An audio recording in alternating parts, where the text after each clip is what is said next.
ciidamada ammaanka ayaa maanta saldhigga degmada Dharkeeley ku soo bandhigay 6 nin oo budhacad ah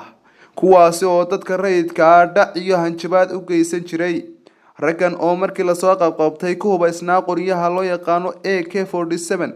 ayaa bulshada ku hayay dhifar badan kuwaas oo loo gudbiyay maxkamadda ciidanka si loogu qaado dambiyada loo haysto duqa magaalada Muqdisho ahna gudoomiyaha gobolka Banaadir Cabdiraxmaan Cumar Cismaan Yiriisow oo goobta lagu soo bandhigay burcadda ku sugnaa ayaa sheegay in ay ka maamulahaan wadaan oo la balaaran oo lagu cirib tirayo qowlaysatada dhaca u geysta shacabka ku dhaqan xaafadaha degmooyinka gobolka Banaadir oo la xoogan baa wadnaa oo cid kasta oo hub u adeegsata shacabka loo gudbinayo maxkamadda ciidanka si aan shacabka u badbaadino ayuu yiri gudoomiye injineer Yiriisow